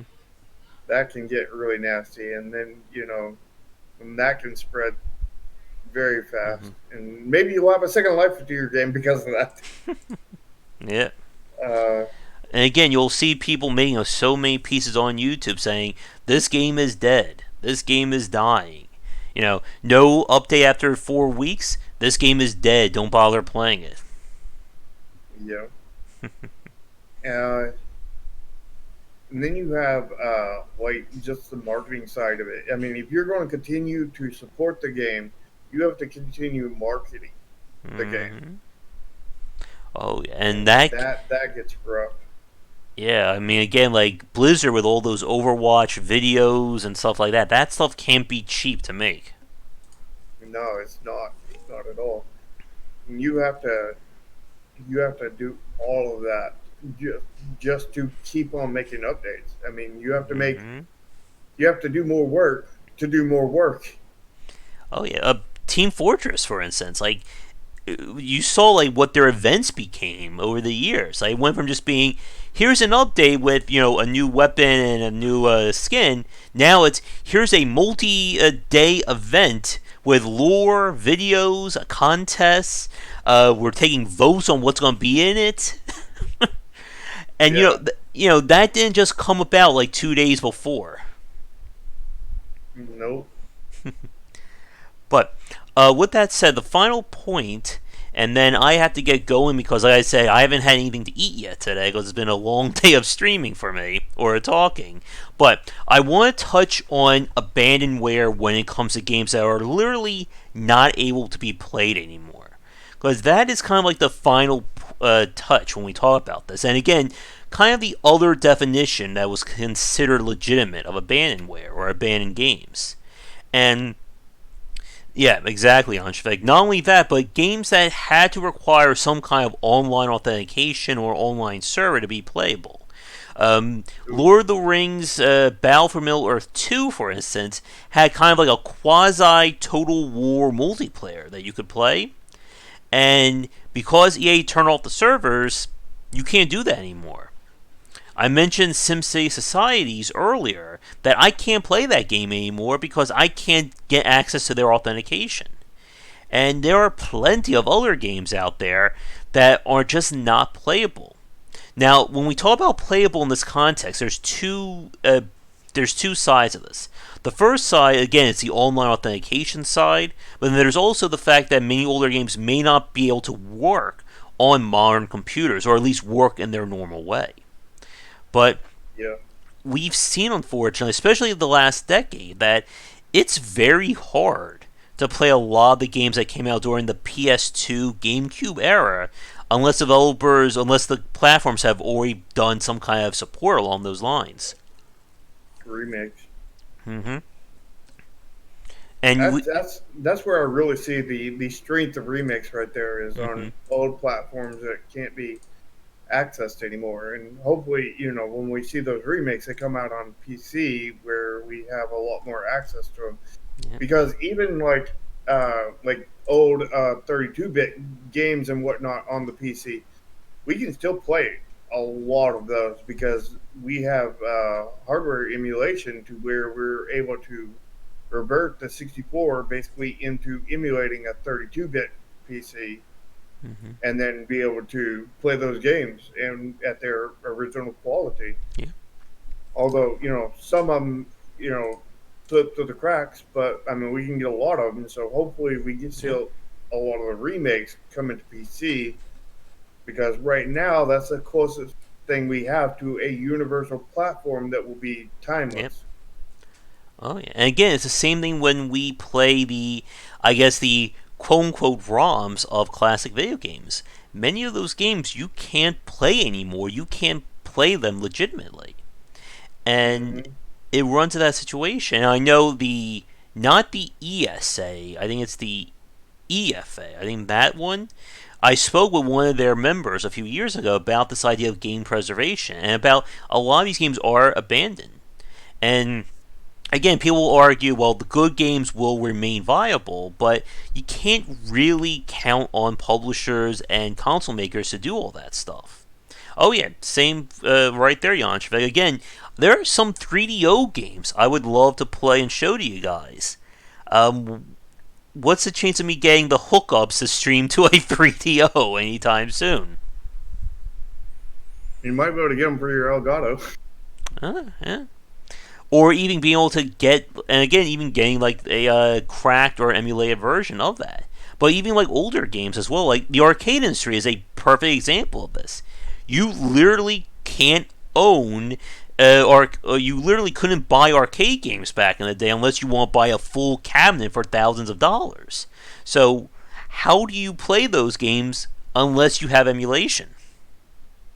Well, you can buy like boards for them, but that's Yeah. mostly for repair. But some people bought boards for them and then built their own cabinets. Oh yeah. But again, like space wise, I mean, look at the room that I'm in right now. You think I could fit an arcade in here? Like my sixth wall that you guys don't see. That will be my arcade lobby. You can put it right there where your game wisdom is. Just cover the whole thing up. Mm-hmm. Just put the arcade machine right there. It technically, and that's again like a really tough point there, Yanshavek, because there have been discussions about. I know the EFA again has made claims about this that if the game is legally unavailable, like if it's completely abandoned, you cannot play it anymore, and if the only way to experience that game is through a cracked or an emulated version, that that should be allowed under game preservation laws. But again, it's still considered illegal for the fact that you're not playing, the version or the original version of that game. But Well, the from what I've talked to lawyers and stuff about, it's not actually legal. mm-hmm, None of emulation is illegal. yeah, It is borderline illegal, and there hasn't actually been a judge or anybody who has made any kind of yes, precedent to exactly. go one way or the other. So as long as it doesn't go to court, we're actually not going to know if it's legal or not. Yeah, because the day that it gets decided is going to be a very important one for the video game industry. Hmm. And nobody, I think, as you said, Charlie, like nobody really wants to kind of like set that precedent. Hopefully, if it does get decided one day, Yeah. that is not a one rule across the board kind of thing because that would be horrible. Yep, just like with the well, we talked about the monetization bill that we were mentioning a few months ago. Oh yeah, yeah, that's going to burn ground for everybody. Yeah, but yeah, it's definitely an issue. And when we talk about like for this category of quote unquote bandware, in many cases, it's not really the developer's fault because they may not even be in business anymore. And you've And even if they are, the thing yeah, is that they may not even have the rights to do their own game anymore. or use that Because those assets. yeah, because the games, like especially older games, a Mm-hmm. lot of them are owned by several different people. Oh yeah, So this person owns the art, this person owns the copyright to the name, this person owns the the trademark to the name, this music. person You owns the music, this person owns this one song, this person owns these couple art assets, this yep. person owns these couple assets, and you would have to get all of their permission all at the same time to come together Oh to have a yes. chance to republish that game. Yep, and I know I've spoken to Farsight Studios with the Pinball Arcade about this several times, and it is a nightmare because when you talk about like the most popular tables of pinball, they are some of the most recognizable licensed: Star Trek, Doctor Who, The Simpsons, the Addams Family. Every one of those licensed properties has to be on board. And if the actor is no longer alive, you have to talk to the estate of the actor. The Hmm. person who did the music, the person who did the art, if there's custom art in that. And that's a lot of stuff. And again, when we talk about these older games, and I want to come back to this point again in a minute, but for games when we're talking 20 to 30 years ago, nobody thought these games were going to, be memorable or be recognized years after. It's the same thing with a Yeah. lot of industries when it comes to pop culture. They saw it as we're releasing this product. Maybe people will want it 5 to 10 years from now, but yeah, that's it. We're not expecting to make something that people are going to be talking about, 30, 40, 100 years, down the line. So people didn't care about preserving them. Yeah, in what we were talking about before about the all the people that you have to ask and get on board and everything. Hmm. If one single one of them Yep, says no, one of them, it's done. this, yeah, it's done. Like this person did this one little piece of art that's of a ketchup bottle, Hmm. and he says no, it's done. I mean, there is possibly a way around that. Like you have to basically make a different game with everybody else's permission Hmm. and do a You have to different get piece of art to their replace that rights. You gotta one. get it again. Yeah, you can get everybody but that one person, and then Hmm. you make a new game that has everything except for that one person's stuff in Contribution, yeah. it. And and but even then, that's not preserving. That's making a different game. Yeah. And again, like for a lot of these titles out there, whoever owned those original rights, you may never find that information. The company got Hmm. bought by another company who then sold their assets to another company, and then that company went out of business. Yeah, good luck with that. GOG has ran into that many times with some of their older games. Again, probably one of the most famous examples would be No One Lives Forever. It was done. Oh, I forget the name of the studio. I think they did Fear too. That the name is ironic considering the situation no one lives through. Yeah, The game doesn't live forever either, apparently. yeah. But like that game, nobody knows who owns the rights to it, so you can't make that. A developer actually sent me an email about this, like a private message. I'm not going to say the name of it, but they were talking about wanting to make a sequel to a game that like the rights are like missing to it. And I said that yes, you can technically make that, but you are leaving yourself liable. That if somebody comes out and says, "Hey, why are you making this game? I have the rights to it," even if you couldn't find them, you're still in trouble for that because you're using somebody else's assets there. Even if you're not using their assets, Oh yeah, you're they can. using their trademark, copyright, all that kinds of stuff. And we're not even talking about the whole. We could spend another like 30 minutes or so talking about the whole Ion Maiden, Ion Fury lawsuit that's happening right now. or that's been cleared, I should say. Hmm. Oh yeah, copyright law is a very fun and happy time for everyone to be around. Not to mention trademark law. Hmm. But yeah, and a lot. And here's my final point that I'll throw to you, Shark, and then we'll wrap things up. The thing that's very concerning is that even games 5 to 10 years ago are getting harder to play, like PS3, PS2 era stuff. And while developers or while the publishers are able to do some work in terms of backwards compatibility, they're not able to get everything. Like, I still want to be able to play a game like God Hand, but unless I have the original PS2 or get all that hooked up, it's one that I can't really play easily. And it is very hard for a lot. Like, it shouldn't be this hard to play a game from one generation ago. And unless we get like an official ruling or something comes about it, I think it's only going to get harder from here. Yeah, that's one of the things I really loved about Sony at first is, they had the PlayStation 1 and then the PlayStation 2. You could play all of your original Yep. PlayStation 1 games on there. And then PlayStation 3 came out, and it's like, if you get this model, you can Mm-hmm. play all of the games. If you get It, this model, you can play some of them. And if you get this model, you can play some but less. And then, like, all the other models, you can't play any of them. mm-hmm. And it's like, and Yeah. it's just horrible. But Mm-hmm. like they started out good. Yep. But yeah, I am about out of steam here myself, so I'm gonna throw it. Oh, thank you, Neil. But I'll throw it to you, Sharp. Do you have any final thoughts on this topic about abandonware and abandoned games?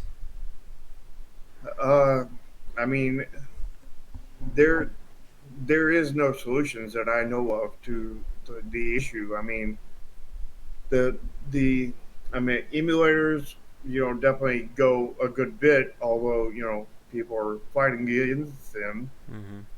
Um, I mean, I would say to developers that you should be thinking about your game long term for preservation purposes after the game is no longer up. Um, I mean, we kind of had a fluffle with that with Chromasia and whatnot, and the that's part of the reason why we're doing a remake. Mm-hmm.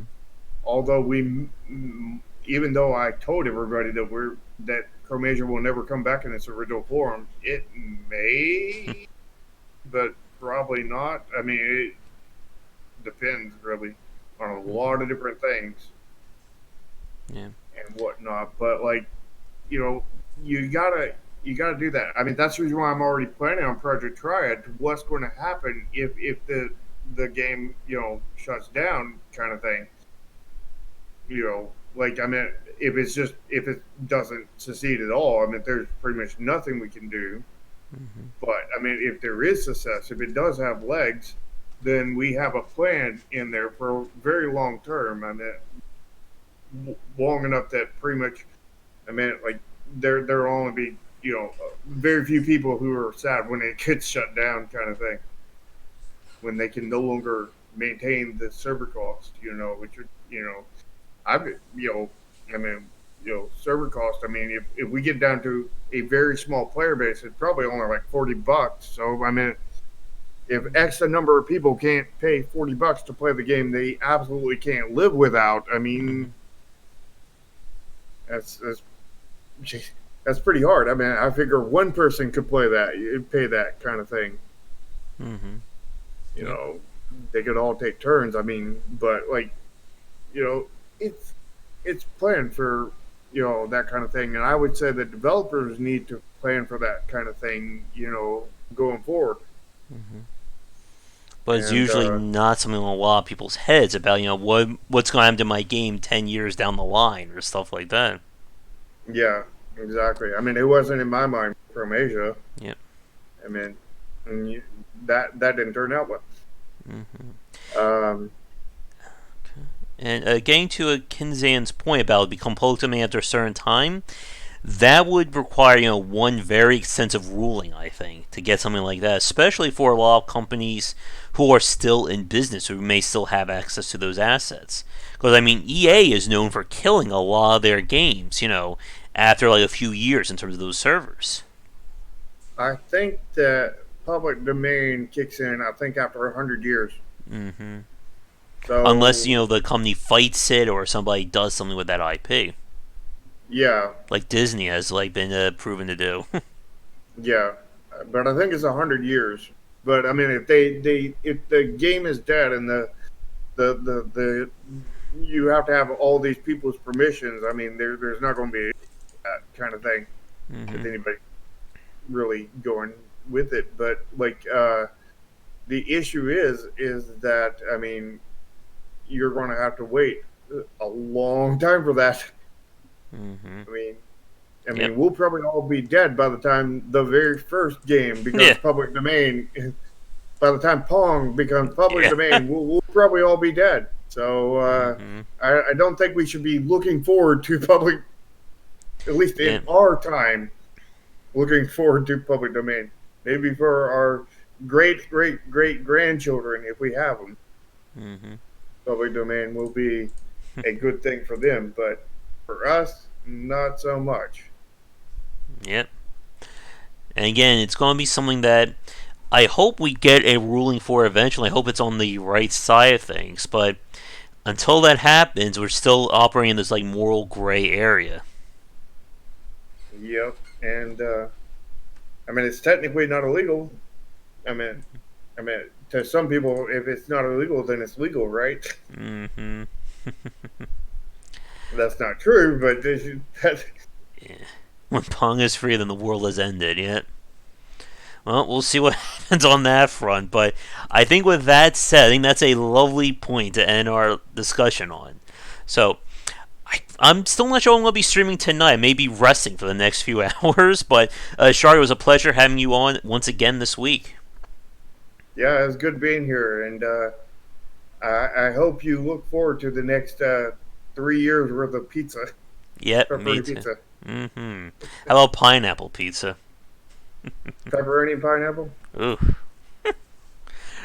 But for everybody watching, be sure to come back for next week's discussion. We'll be back around hopefully our normal time, 3:30, 4 p.m. EST, and we'll be hopefully we'll be doing a stream later tonight. I guess for people watching, for you, Shark, like if you want to mention your game or what's the best place to find more information about it. Well, the best place to find out more information would be on our Discord channel. Let me get an invite for that real quick. All right. Hopefully YouTube will let it pass. If not, I'll have to see if I can improve it here. But while he's doing that, if you're new, be sure to do the scribe and all that. We have our Discord channel open. It's linked in the description down below. But other than that, once he gets that, we'll wrap things up for this week. I got it posted, and I don't think YouTube's liking it. Let's see. Yeah. YouTube can be very weird about that. It's a fickle and cruel mistress, as they say. If you search for Project Triad, you should be able to find it, though, right? I actually don't know. I don't. If you search Nexus Games Discord, you'd probably be able to find it because I believe it is publicly listed. Okay. Or if you're on, the Game Wisdom Discord, you can just message me, Sharky, and same profile image that you see on the screen right now, and I can give you a link, private message to you. All right. All right. But with that said, thank you everybody for tuning in. I will see you later tonight and throughout the week. Again, be sure to join our Discord and all that.